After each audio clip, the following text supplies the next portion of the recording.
Bulletin का आगाज करें। सबसे पहले खबर दें, शहीद लेफ्टिनेंट कर्नल राशिद करीम बेग की नमाज जनाजा गिलगित के इलाके जोटियाल में अदा कर दी गई है। शहीद की नमाज जनाजा में वजीर आला गिलगित बल्तिस्तान और फौजी अफसरान ने शिरकत की। शहीद का जस्द खाकी हेलीकॉप्टर के जरिए आबाई इलाके हुंजा रवाना किया गया।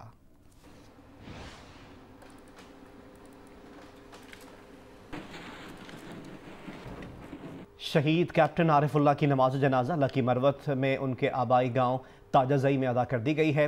शहीद को पूरे सरकारी एजाज के साथ मुकामी कब्रिस्तान में सुपुर्द खाक कर दिया गया। कैप्टन आरिफुल्लाह की नमाज जनाजा में आला अफसरान और लोगों की बड़ी तादाद ने शिरकत की। कैप्टन आरिफुल्लाह शिमाली वजीरिस्तान बारूदी सुरंग के धमाके में शहीद हुए थे।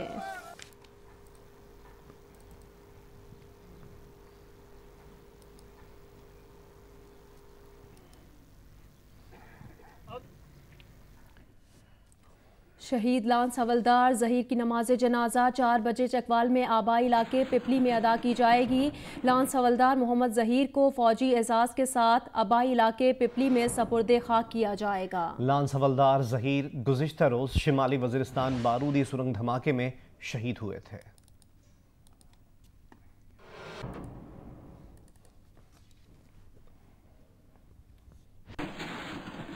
शिमाली वजीरिस्तान में बारूदी सुरंग के धमाके में 3 फौजी अफसरान और एक जवान शहीद हो गया और 4 एहलकार जख्मी भी हुए। ISPR के मुताबिक इसी मकाम में फोर्सेस ने सर्च ऑपरेशन करके चंद सहूलतकारों को गिरफ्तार किया था। ISPR के मुताबिक शिमाली वजीरिस्तान में खाड़ कमर के इलाके में गुज़श्ता रोज सड़क किनारे बारूदी सुरंग का धमाका हुआ, जिसमें फौजी गाड़ी को निशाना बनाया गया। धमाके के नतीजे में 3 अफसरान समेत 4 जवानों ने जाम शहादत नोश किया, जबकि 4 जवान जख्मी हुए हैं। शहीद होने वालों में लेफ्टिनेंट कर्नल राशिद करीम बेग, कैप्टन आरिफुल्लाह, मेजर मोइज मकसूद और लांस हवलदार जहीर शामिल हैं। शहीद लेफ्टिनेंट कर्नल राशिद करीम बेग का ताल्लुक हुंजा के इलाके करीम आबाद, शहीद कैप्टन आरिफुल्लाह का लकी मरवत, मेजर मोइज मकसूद का कराची और लांस हवलदार जहीर का ताल्लुक चकवाल से था। ISPR के मुताबिक यहाँ पिछले 1 माह में 10 सिक्योरिटी एहलकार शहीद जबकि 35 जख्मी हो चुके हैं।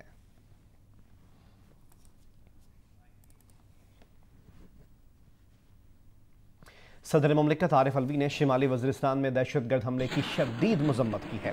धमाके में पाक फौज के 3 अफसरान और एक जवान शहीद हुए थे। सदर मुमलिकत ने वाक़े पर गहरे दुख और गम का इजहार करते हुए कहा कि शरपसंद अनासिर कबायली इलाकों के अमन की बहाली के दुश्मन हैं। वजीर आज़म इमरान खान ने भी खाड़ कमर में बारूदी सुरंग धमाके की मजम्मत की।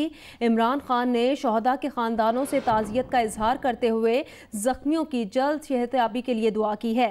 वजीर आज़म ने कहा कि वो फौजी जवानों की बहादुरी और कुर्बानियों को सलाम पेश करते हैं। पूरी कौम अपने जवानों के पीछे खड़ी है। चंद दुश्मन अनासिर कबायली इलाकों के गयूर आवाम को वरगला रहे हैं। रियासत उन अनासिर को अमन में खलल डालने की इजाजत नहीं देगी।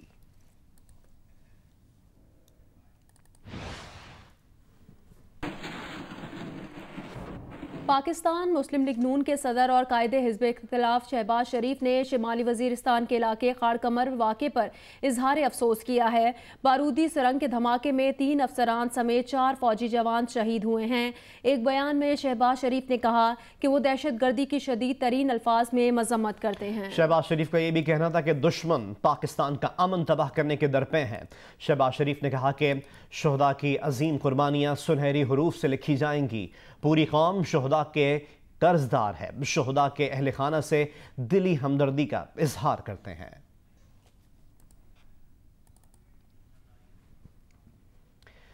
साबिक सदर आसिफ अली जरदारी ने शिमाली वजीरिस्तान में बारूदी सुरंग धमाके में फौजी अफसरान को निशाना बनाने पर अफसोस का इजहार किया है।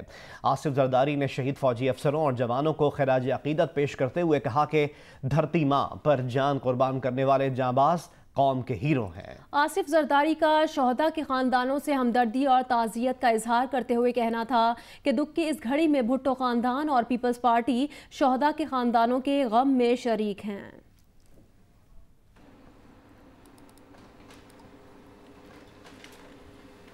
शिमाली वजीरिस्तान के शहदा को खिराज अकीदत पेश करती हूँ, ये कहना है मुआवन खुसूसी बराए इत्तलात फिरदौस आशिक अवान का।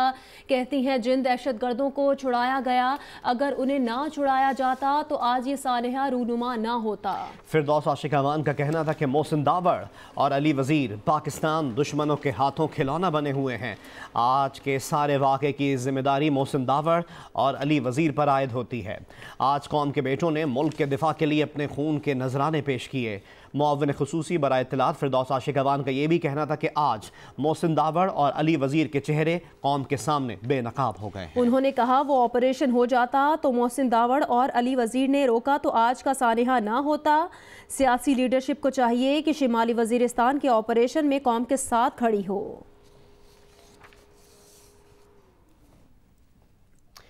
अमीर जमात इस्लामी सेनेटर सिराजुल हक का कहना है कि शोहदा कौम के सर का ताज है। उनका यह भी कहना था कि शोहदा की कुर्बानियां रोएगा नहीं जाएंगी। उन्होंने कहा कि दुश्मन के नापाक अज़ाइम पूरे नहीं होंगे। सिराजुल हक की शोहदा के लिए बुलंदी दर्जात और जख्मियों की जल्द सेहतयाबी के लिए दुआ भी की गई।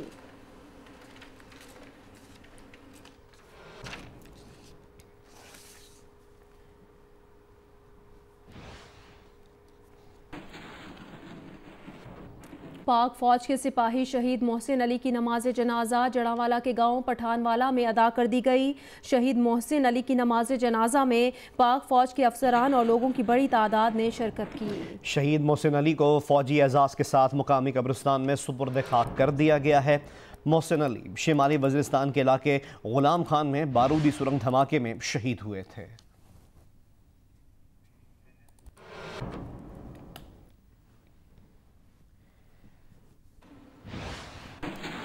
बुलेटिन में आगे बढ़े और आपको बताएं कि नून लीग की रहनुमा मरियम नवाज वालिद से मुलाकात के लिए कोट लखपत जेल पहुंच गई हैं। उनके साथ उनके शौहर कैप्टन रिटायर्ड सफदर भी मौजूद हैं, जबकि मियां नवाज शरीफ की वालदा तबीयत की नासाजी की वजह से मुलाकात के लिए नहीं आ सकी हैं। नून लीग की रहनुमा मरियम नवाज वालिद से मुलाकात के लिए कोट लखपत जेल पहुंच गई हैं। उनके साथ उनके शौहर कैप्टन रिटायर्ड सफदर भी हैं, जबकि मियां मोहम्मद नवाज शरीफ की वालिदा तबीयत की नासाजी की वजह से मुलाकात के लिए नहीं आ सकी। मरियम नवाज ईद की छुट्टियों के दौरान नवाज शरीफ से मुलाकात नहीं कर सकी थी। अब ताज़ा अपडेट यह है कि नून लीग की रहनुमा मरियम नवाज वालिद से मुलाकात के लिए कोट लखपत जेल पहुंच गई हैं। और जैसे कि हम देख सकते हैं कि नून लीग के कारकुनान भी यहां पर मौजूद हैं, जो नवाज शरीफ और पार्टी के हक़ में नारेबाजी भी कर रहे हैं।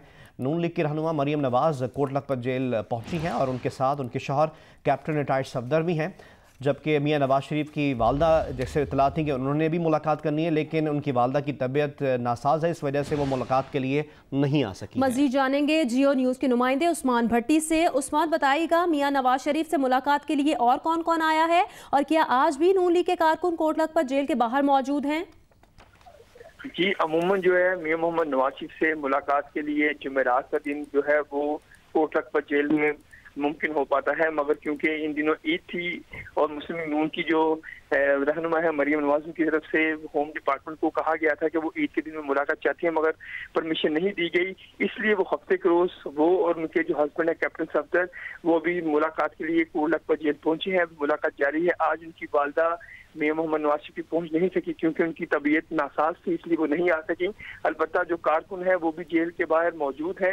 इस वक्त जो मरियम नवाज शरीफ और मियां मोहम्मद नवाज शरीफ की जो मुलाकात वो जारी है और इसके अलावा दीगर रहनुमा भी पहुंचे हैं, जिनसे मियां मोहम्मद नवाज शरीफ मुल्क की सूरत हाल पर तबादला ख्याल और पार्टी के मौजूदा जो मसाइल हैं उस पर डिस्कशन हो रही है। जी बहुत बहुत शुक्रिया उस्मान, हम आपसे मज़ीद भी अपडेट्स हासिल करते रहेंगे।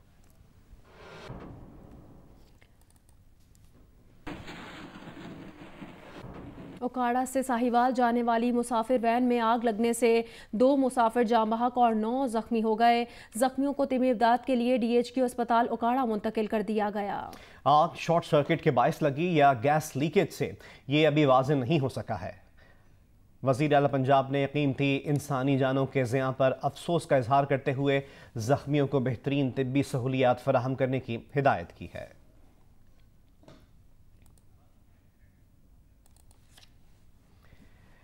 और अब आपको बताएंगे भक्कर में MM रोड पर फाजिल अड्डा के करीब मुसाफिर बस और ट्रेलर में टक्कर से खवातीन समेत 5 अफराद जाँ बहक और 10 अफराद जख्मी हो गए। रेस्क्यू के मुताबिक भक्कर में MM रोड पर फाजिल अड्डा के करीब कराची से मानसेहरा जाने वाली मुसाफिर बस सामने से आने वाले ट्रेलर से टकरा गई, जिससे 2 खवातीन और 1 बच्चे समेत 5 अफराद जाँ बहक और 10 अफराद जख्मी हो गए। जख्मियों को तिब्बी इमदाद के लिए अस्पताल मुंतकिल कर दिया गया, जहाँ से 2 जख्मियों को तशवीशनाक हालत के पेश नज़र DHQ अस्पताल मुंतकिल कर दिया गया है। ये मुसाफिर बस कराची से मानसेरा जा रही थी।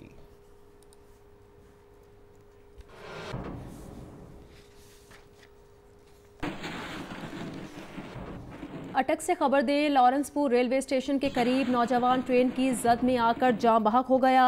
18 साला नौजवान गुज़श्ता रोज ट्रेन की जद में आया था। एक एनी शाहिद ने बताया कि नौजवान रेलवे ट्रैक पर सेल्फी बना रहा था।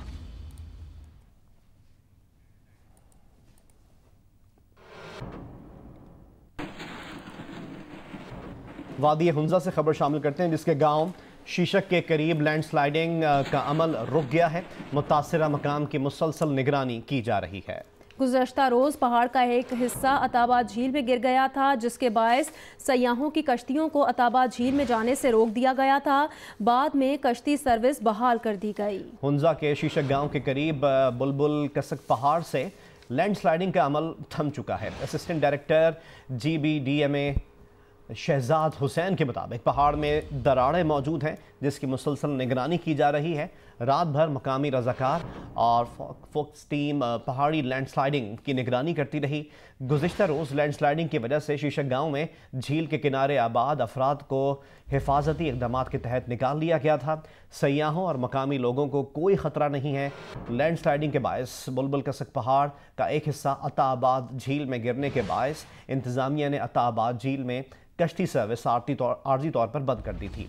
डिप्टी कमिश्नर बाबर साहबदीन का कहना है कि लैंडस्लाइडिंग रुकने के बाद अताबाद झील में कश्ती सर्विस दोबारा बहाल कर दी गई है।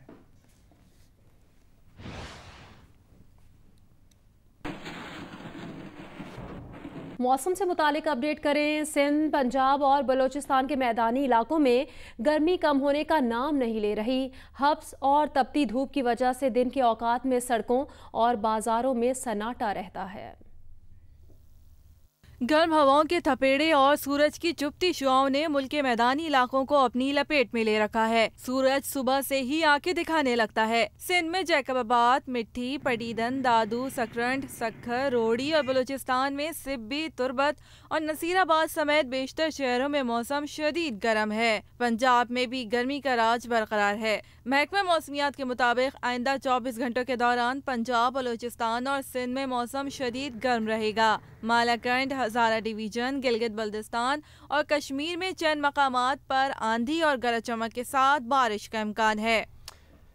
गर्म और हब्स ज़दा माहौल फिलहाल कराची वालों को कुछ और दिन बर्दाश्त करना होगा। मौसम कब बेहतर होने का इम्कान है, इससे मुतालिक आगाह कर रही हैं नुमाइंदा जियो न्यूज़ उनीबा ज़मीर शाह। जी हाँ, आज भी कराची शदीद गर्मी और हब्स की लपेट में है। पिछले दिनों के मुकाबले में आज दर्जा हरारत में 1 से 2 डिग्री कमी आने का इम्कान है। दर्जा हरारत ज़रूर कम होंगे, लेकिन गर्मी की शिद्दत में कमी आने का कोई इम्कान नहीं। आज ज़्यादा से ज़्यादा दर्जा हरारत 36 से 38 डिग्री सेंटीग्रेड के दरमियान रह सकता है। इस वक्त दर्जा हरारत 35 डिग्री सेंटीग्रेड तक पहुंच चुका है, जबकि हवा में नमी का तनासुब 40% से ज़ायद बताया जा रहा है। मगरबी इलाकों से हवाएं 18 से 20 किलोमीटर फी घंटा की रफ्तार से चल रही हैं। फ़िलहाल अभी कराची में कुछ दिनों तक और गर्मी और हब्स रहेगा। 15 से 20 के दरमियान कराची में मौसम कदरे बेहतर होना शुरू हो जाएगा, क्योंकि 15 जून से कराची में मानसून का आगाज़ हो जाता है। 20 जून से बताया जा रहा है कि कराची में समंदरी बादल आ जाएंगे, समंदरी हवाओं की रफ्तार में इजाफा हो जाएगा, गर्मी की शिद्दत कम हो जाएगी और सुबह और शाम में बूंदाबांदी भी हो सकती है। जी, मुल्क के दीगर हिस्सों की तरह ज़िला बदीन भी शदीद गर्मी की लपेट में है। मज़ीद बताएंगे हनीफ ज़ई। देखिए, ज़िला बदीन के तमाम देही, शहरी और शहरी इलाके शदीद गर्मी की लपेट में हैं और ये गर्मी का सिलसिला शदीद भी है और तवील भी है। अगर ये कहा जाए कि माजी के मुकाबला में रिकॉर्ड गर्मी पड़ रही है तो बेजाना होगा। यहाँ पर तुलुए आफ्ताब के साथ ही गर्मी की शिद्दत शुरू हो जाती है और जैसे जैसे सूरज ऊपर चढ़ता है गर्मी की शिद्दत भी तेज़ होती जा रही है। आमतौर पर यहाँ जो दर्जा हरारत है वो 42 डिग्री से जायद रहा है पिछले हफ्ते। गर्मी के इस शदीद और तवील सिलसिले से यहाँ पर बाजारें सुनसान हैं, मार्केटें सुनसान हैं, रोड भी सुनसान दिखाई देते हैं। यहाँ लोग गर्मी से बचने के लिए ठंडे मशरूबात और बर्फ़ का इस्तेमाल करते हुए अक्सर यहाँ पर दिखाई देते हैं। खबर दें आपको, स्वात एक्सप्रेस वे को दोबारा ट्रैफिक के लिए बंद कर दिया गया है। FW हुकाम के मुताबिक स्वात एक्सप्रेस वे को ईद पर वज़ीर आला खैबर पख्तूनख्वा की हिदायत पर छोटी गाड़ियों के लिए खोला गया था। तामीराती काम 2 महीनों में मुकम्मल हो जाएगा। FW हुकाम ये भी बताते हैं कि स्वात एक्सप्रेस वे का इफ्तिताह 2 महीने बाद वज़ीर आज़म इमरान खान करेंगे।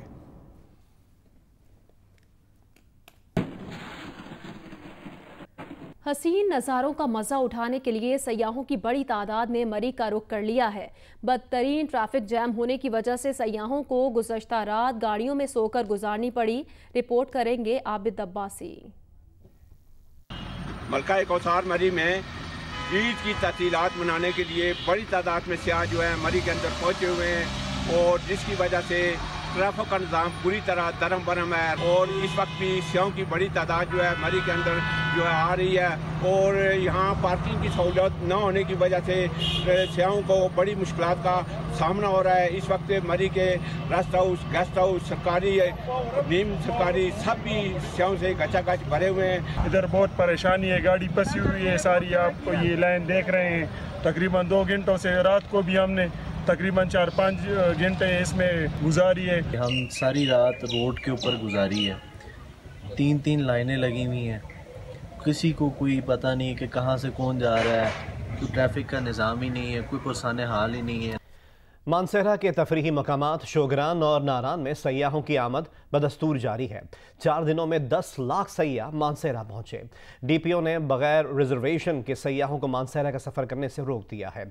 ईद की छुट्टियों की वजह से सयाहों की शोगरान और नारान आमद बदस्तूर जारी है। DPO ज़ैबुल्ला खान के मुताबिक 4 रोज़ में 1 लाख से ज़ायद गाड़ियाँ और 10 लाख के करीब सयाह मानसहरा पहुँचे हैं।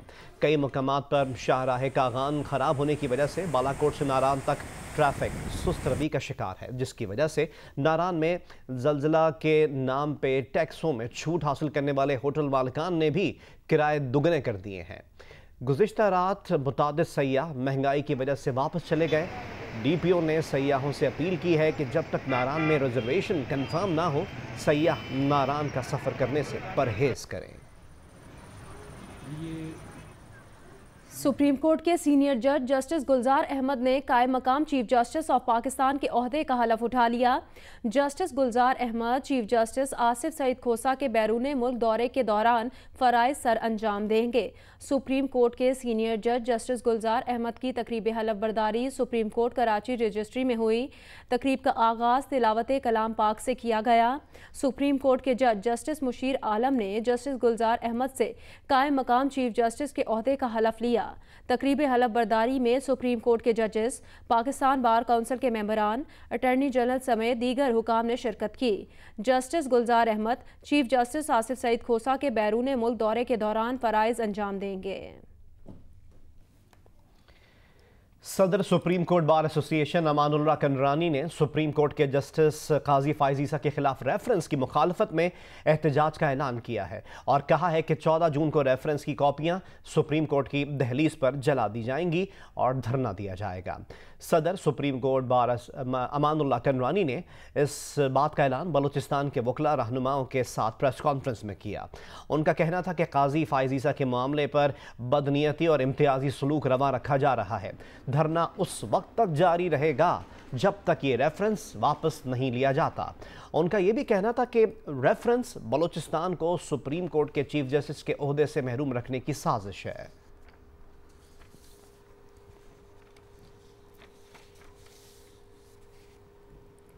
मुस्लिम लीग नून के रहनुमा एहसन इकबाल का कहना है, हुकूमती पॉलिसी से महंगाई का अजाब अभी तो शुरू हुआ है, बजट के बाद महंगाई की सुनामी आएगा। इमरान नियाजी ने पाकिस्तान की मौशी खुद मुख्तारी को सरेंडर कर दिया है। एहसन इकबाल ने कहा, IMF पैकेज की शराइत गरीबों का ही नहीं, मुतवस्सत तबके का भी हशर नशर कर देंगी। एहसन इकबाल का कहना था कि 10 माह में डिवैल्यूएशन से 3 खरब से ज़ायद कर्जों का बोझ डाला जा चुका है। हर पाकिस्तानी की गर्दन पर डिवैल्यूएशन ने 16,000 रुपए का कर्जा चढ़ा दिया है। पिछले माह में हर पाकिस्तानी 30% गरीब हो चुका है। एहसन इकबाल ने बताया कि पाकिस्तान की मईशत की मालियत 315 अरब डॉलर से घटकर 260 अरब डॉलर रह गई है। 1 करोड़ से ज़ायद लोग 10 माह में बेरोजगार हो चुके हैं। उन्होंने कहा, ना अहल, ना तजर्बाकार, ना समझ और गैर संजीदा हुकूमत मुल्क की सलामती के लिए शदीद खतरा बनती जा रही है। अवाम को रिलीफ तो दरकिनार, इनसे जीने का हक भी छीन लिया गया है।